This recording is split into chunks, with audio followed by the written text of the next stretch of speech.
Hey YouTube, welcome back to another technique video. Today I'm going to be talking about tone and how you can improve your tone now. And this video actually is inspired by Floor Jansen. I recently did a voice teacher reaction video to Nightwish's The Poet and the Pendulum. And in that song, she just has so many vocal colors and qualities that she uses. And I thought, you know what, let's talk about tone because I haven't yet. And so many people are really, really interested in it, as well we should be, right? So I'm going to jump into that as soon as I introduce myself. Hi, I am Mike Goodrich, creator of the Inner Singer podcast and the Inner Singer programs and all things Inner Singer. How's that for a segue? Anyway, now let's get back to tone. But before we do, let me thank all my subscribers and all you guys that are commenting. The comments are amazing. Everybody who is liking the videos, thank you so much. Watching the videos, thank you so much. It really means a lot to me, and the comments are, like I say, so helpful. I couldn't be doing these without the comments. It's really fun to hear so many pieces of great information, great advice. The people that are watching my videos, you guys seem so educated in all this. It's really, really cool. I feel like I'm preaching to the choir, and probably in many cases I am, but what the heck. It's awesome. So thank you. Now let's get on with tone. First of all, I'm going to drink out of my little cup here, a little glass of water. Not going to edit that out because we all drink water, right? And it actually is water. Absolutely. So let's talk about tone. My preference has always been, and I don't know why, but I have always referred to as what many refer to as tone, I refer to as quality. I will almost never default to saying the word tone. It's weird. Unless I'm describing somebody's quality. Like, let's say the Beatles, like Paul McCartney, John Lennon. Maybe if I say, McCartney has a great quality. Why? Well, his tone is pure and it's sweet. But sometimes if he sings like, I'm a loser, it's gruff and it's rock and it's raspy and it's edgy and it's all that cool stuff. And then I'll say about Lennon, great quality. Why does Lennon have a great quality? I don't know, his tone is just really, kind of edgy and conversational and natural and just, you kind of hear his personality in it, So for some reason, by default, what always comes out of my mouth first is quality. Now, it doesn't matter whatever you guys think of it as tone or quality and tone or whatever. But I usually just say quality and follow it up by tone. And I used to even go further than that by thinking that certain singers should be referred to as their quality or their tone. Like, for example, I would think of Joe Cocker saying, wow, great quality, but I would never have thought of Joe Cocker as having, like a great tone. I love Joe Cocker, by the way. Love Joe Cocker. But, I was brought up more in classical, in opera, musical theater. And so when we thought of tone, you would think of this round, beautiful, polished, refined, pure tone, right? And then you think of Joe Cocker, what I would immediately think is great quality. Man, the guy's quality is killer. Bob Seger, great quality. Patti LaBelle, great quality. Aretha Franklin, great quality. I would not usually default to the word tone because of my upbringing. You may not have the same upbringing. You may immediately go to the word tone for everybody, which is totally fine. So I'm not trying to convince you. I'm just saying I will use the words interchangeably, but sometimes the first word that pops into my mind regarding somebody's tone is quality. I say, God, what a great quality. And then you might ask me the question, well, why? Because their tone is awesome, but the first thing is quality. So if you look at Floor Jansen, who has great quality, why? Because her tones are a variety of different colors. She can sing in a strong chest voice, a strong belt like Broadway, a strong mix, a gospel-y rock twang, a gorgeous operatic head voice. So she's got all these different qualities that she can produce to create these gorgeous tones in these different genres all in the same song. So that is what inspired this video today. So whatever you call it, quality, tone, I want to just give you a few ideas on what the heck it is and how to play around with it a little bit. The first thing is that emotion is one of the most important things behind having a great quality. So when you think of the singers that you love, Floor Jansen, let's go to Mariah Carey, Whitney Houston. Let's jump into some guys. Dimash, I've done a lot of stuff on Dimash. Jeff Tate, great rock singer from the 80s and 90s. Queensryche, probably still around singing great. Steve Perry with Journey, McCartney, Lennon. Any number of these amazing singers. Luther Vandross, way back in the 80s and 90s. Amazing voice. Great quality, great tone. R&B singer, but beautiful tones, right? And that's kind of how I think of it, is I'm just kind of betraying myself in terms of how I think of it. So Luther Vandross, great quality, beautiful tones. Joe Cocker, amazing quality. But I wouldn't follow that by saying beautiful tone. If I had to describe his tone, I'd say raspy, edgy, gruff, aggressive, raw. But those to me describe the quality more. But anyway, so I'm not going to belabor that issue any more than I already have. You call it what you want, but I'm going to kind of describe what the heck is behind it. So the first thing to me is the chord structure, right? Even though people will tell you, and it's true, that when the air comes through the chords basically resist the air. When the air comes through them, it would sound about like this, or if it didn't have the resonance. So it's our resonators that then really take over and help produce whatever our unique quality will be. So we can take that quality then and say, okay, well, our quality is this. So you take John Lennon, you listen to him. It's very conversational. He sings just like he talks. You take Michael Bublé, same thing. You hear Michael Bublé's speaking voice, then he goes into singing. Sounds just like his speaking voice, right? It's awesome. Beautiful quality. But you can take that quality and then you can play around with the tone if you want to, right? So let's take John Lennon, just for fun, because everybody knows the Beatles. Everybody knows John Lennon. You can probably hear his voice in your ear right now, singing like, hey, you've got to hide your love, something like that. So you got his voice in your ear. You say, okay, well, what if I took John Lennon and I said, dude, you got a great quality, but let's play with your tone a little. You realize I could completely screw him up. And as a voice teacher, you got to really, really watch this. And the reason I'm saying this is because as a singer, I want you to watch it. I want you to know what your strengths are, what your innate sound is, and go with that strength. And when you're playing around with your tone, don't screw up your quality. Any number of amazing singers that we can think of up the top of our heads have amazing qualities that if you played around with their tone, it would change their quality and completely screw up their career. So, and that's very, very important for me as a voice teacher, because if you're dealing with somebody famous that's out there every day singing songs and having the audience expect to hear them a certain way, and you have an agenda as a voice teacher to take their tone and play with it, you can screw up the quality that made them famous. So, even if you're not famous right now, you don't want to mess with the quality that makes you unique. The only reason to play with your tone is if there's something sort of categorically wrong with it. Maybe you're way too nasal.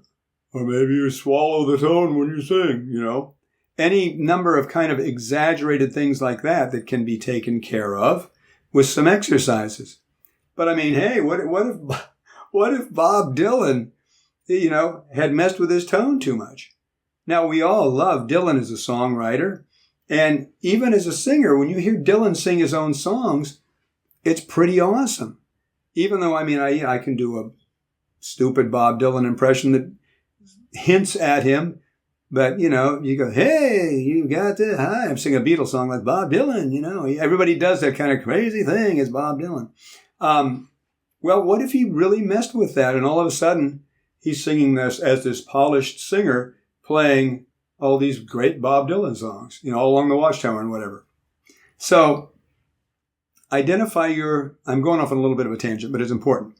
You want to identify your special quality, your special tone, and really go with that and play with that and get that great and polish that and refine that in whatever way you choose to do. Okay, now, off that soapbox. Climbing down off my soapbox, I'm going to be a little shorter here. If your voice is particularly nasal, let me give you a little tool on how to fix that fast. Let's say you have a little bit of a nasal pharyngeal voice, and I'm exaggerating a little bit like this, but let's say you sing, oh, say, can you see by the dawn's, which you probably don't, but let's say you do. If it's too nasal, what you can do is pinch off your nose, like this. And when you pinch off your nose and you sing, and then you let go of your nose, and you pinch it off, and you let go, and you pinch it off, you will hear a very distinct difference. If I go, oh, say, can you see by the dawn's early light? Hear how the difference, boom, boom, different. Now, if I don't have too nasal a voice, you won't hear any difference. The only thing you'll hear is on M's, N's, and NG's, you'll hear it pull into my nose, but then it'll come back out. So I go, oh, say, can you see by the dawn's early light? Early, early, early. See what I mean? Early, early. See, if it's nasal and it's trying to come out the nose, you pinch off the nose, it's got nowhere to go, right? So you're going to really hear a dramatic difference. If it's normal and it's resonating in the mouth, then you're not going to hear that much difference except on M's, N's, and NG's. So what you want to do is take an ah and go, just sing a normal ah and go, ah, and do this. Ah, there's no difference. It's not too nasal. I'm going to cough and I'll be right back. Thank you for that. I had chips for lunch and they're settling somewhere they shouldn't be. Now, if it was too nasal though, watch when this happens. Ah, very distinct difference. Now, how do I fix that? All I do is I hold the nose and I feel that nasality. Ah, I feel my fingers vibrating a little bit. I can feel that. What I do is I let the sound drift back from here, from the vibration, and drop a little bit into the mouth. And you really feel it. You'll feel this. Ah, I felt it go and drop into my mouth. From being pushed here,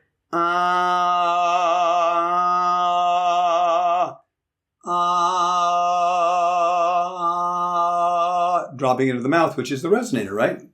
The back of the tongue is what divides the two resonators. The throat and the mouth. So anyway, without getting into too much of that, but that's how you can play around with that. Let's say, again, it's maybe not nasally, but too pharyngeal, too bright, right? You want to bring a little bit more depth, a little bit more warmth to the party. Well, back in my day, there was a cartoon called Yogi Bear, and Yogi Bear would talk to his little sidekick named Boo Boo, and he'd say, hey, Boo Boo, hey, Boo Boo. So when I do that, hey, Boo Boo, my larynx drops.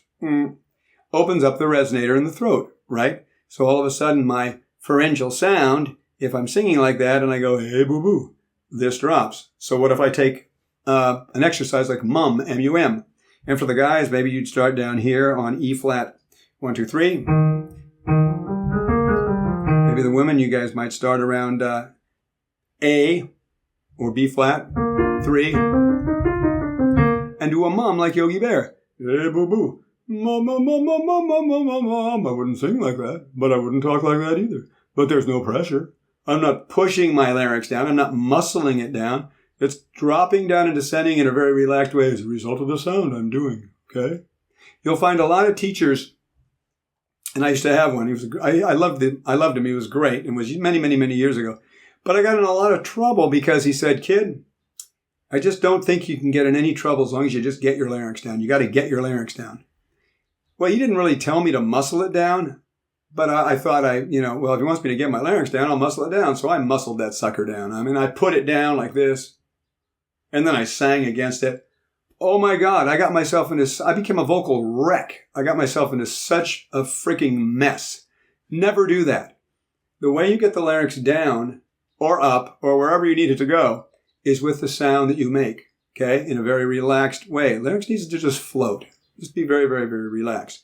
You hear a lot of teachers say, well, he gets that sound because he knows how to manipulate his larynx up or down or up. You know what? I heard somebody recently saying that about Jeff Tate. Jeff Tate's a great singer, Queensryche. It was a great band. And, there's a song called The Mission off the Mindcrime album. Great record. And he's singing down here really low. And he's got this real ability to have a gorgeous baritonal quality. And then go up and sing like just crazy wild notes, twangy rock, just awesome. Guy's really amazing. And so, but down here, he's like got this kind of, in the wooden ship beside my window. He's got this nice vibrato, very warm, rich sound. And, some people would say, well, he's manipulating his larynx down for that sound. And then he sings the rest of the mission. He goes up here. And he's got this 6 days ago, my life had taken a tumble. So he's up there in this kind of twangy thing, which I don't do that great, obviously. That's not a good Jeff Tate impression, but I'm just kind of playing to get you the idea. But, and others would say, oh, he's manipulating his larynx up to get that twang. And I say BS. I say, I don't know Jeff Tate, but I swear if I sat down with a guy and said, dude, are you manipulating your larynx to get those sounds? He'd probably look at me and say, man, I'm just singing. This is my voice. This is what I want to do. This is the quality I want to bring to it. This is when, it demands that kind of thing in the song. Now, I might be wrong. Jeff Tate might see this video and say, no, you're a nut, man. I'm totally manipulating my larynx to get this sound. But I would be willing to bet a little bit of money. Not much, because I don't want to lose. But that he's not, that he's just singing. It reminds me a little bit about the people that reverse engineer Beatles songs, which is great. I mean, I love the Beatles. Oh, they're awesome. I love to find out kind of the reverse engineer of what they were doing. My question is, were they really thinking of that stuff? You'll have these musicologists, and they did the chorus first, and they did the bridge twice, and they used this chord structure and this and the fifth harmonic and the boom and all this kind of crap, right? And you probably go back, you talk to the Beatles, John, Paul, George, and Ringo, and you say, hey guys, so when you wrote this song, what were you doing there? And they probably say, oh, we knew 4 chords. They knew 4 chords, and that's it. We thought it would sound good. They put the chorus first, the bridge twice, boom, off they went. Were they doing any of this other stuff? No. It just felt right at the time, right? So when you're playing around with your voice or your quality or your tone, don't manipulate anything. When you get very advanced with this, you can play around with dialing in different resonances, and as a result, your larynx may go up a little, may go down a little. You might do some certain things with the vowel where you narrow them or go a little bit broader. Or you can do certain things that will allow for a brighter tone, a darker tone, and bring more to the party that way. It's not the best thing to do until you have pretty good control of your voice and know your voice. It's very, very important to know who you are as a singer, know what your voice is, and go with that strength, because you don't want to take the quality that is you and screw it up by changing your tone. Now, if you're doing something that is making you tired, making you hoarse, and your tone quality is being affected muscularly in a bunch of difficult ways that are making you sound a way that you're really wouldn't sound by nature, then you got to deal with that and find somebody to help you to relieve all that tension and all that strain, get your voice resonated, registrated, and balanced. And then your voice all of a sudden reveals itself to you. Your quality and your tone reveal themselves. And in that situation, then you can begin to dial in a different tone quality if it's appropriate and if you want to. And like I say, the further along you get with this, like Floor Jansen, she just kind of does whatever she wants. The song needs this, okay, I'll do that. The song demands this, okay, I'll do that. And so that's kind of where you want to get. But don't put the cart before the horse. Get your voice going first. And your voice going, not somebody else's, but get your voice going, find out what is right for you, and then start playing with that. Because you want to make sure that you don't take the quality that is yours and screw it up by playing around with some tone just because you like the way this person does it. Okay? So, back on my soap. See how I sneak up on these soapboxes real fast? I'm climbing down off it one more time. Okay, so I've given you a few ideas on how to correct nasality or something that's a little too pharyngeal so that you get a little balance, more roundness. The most important thing is to get emotion in your voice. All of the singers that you love have emotion, and their voice comes first from that emotion, which helps their quality and then their tone. And then when you think of certain things, if you're singing something that's sweet, you want to learn how to caress the tone. So it's not just which is a dead flat sound, but so you really caress the tone. You really feel it emotionally. And whatever the emotion is, like an actor, then that comes out. If your voice is free, if you have your keyboard built, you can play it any way you want. You have your voice built, then you can play it any way you want. What you don't want to get into is a line from Top Gun that I paraphrase when the guy looked at Tom Cruise or Val Kilmer and said, son, your ego is writing checks that your body can't cash. And I would say, as a singer, don't let your emotions write checks that your vocal technique can't cash yet. Okay? So you got to build your vocal technique, then you got to sing from feeling, and then you can play around with the tone more that way. Now, the only time, like I say, you jump the gun and jump to tone or quality first is if you're doing something in such a way that it's affecting your tone quality. But I must say, even then, it's not the tone that you work on. It's balancing the voice that you work on. And then the tone will improve as a result of a balanced voice. If you have a real strained voice because you're pulling up your chest or you're not using your mix or getting into your head voice as a woman or a man, and you've got that strain, are you going to work on your tone? Why? Don't work on your tone. Work on registrating your voice. Work on balancing your instrument. And then watch your tone magically get so much better. And then, like I say, as you get further around, you want to tweak it, play with it, balance it, and color it certain ways. You'll be totally able to. But you can't take a strained tone and polish it. There's an expression I won't say. I'm really wanting to say it, but I'm not going to say it. Because then it's like polishing up. If I could beep something out in the editing, but I'm too lazy. But what you want to do is get the voice balanced, registrated, all that. That'll help the tone immensely. And then, if you need to tweak it, you can tweak it. Anyway, enough. I don't want to ramble. I already did one video before this. It ran a half hour. I thought, dude, you're just rambling like crazy. So this is like my second one on tone that I'm going to cut short so I don't talk for like 45 minutes. Because who wants to hear me talk for 45 minutes? Anyway, I hope you've enjoyed this. If you'd like a free video series, my free Singing Accelerator video series, the link is in the description. Go get it. It's awesome. Trust me. It's really, really great. Look at him saying, trust me. I sound like, I don't know. Whatever. Go get it. It's really good. If you'd like to learn the difference between your mix and your belt, are they the same? I don't know. I actually do know. And you can find out too if you go check out my 5 biggest mistakes singers make when singing in their mix or belting and how you can avoid them. Ebook link is in the description, totally free. And please subscribe if you like to hear me babble like this, and hit the bell for notifications. Comment. I love your comments. If you disagree with me, let me know. It's awesome. I don't care. Won't hurt my feelings. If you agree with me, let me know. It's even better. I learned so much from your comments, and I really, really appreciate them. Thumbs up if you like. That would be awesome. And somewhere floating around here are recommended videos, and they don't come into the last 20 seconds of the video, so I usually figure out a way to stall for about that time so those don't go over all the other cool little icons that I edit in for your enjoyment. Anyway, thank you so much, and I will see you in the next video. Bye-bye.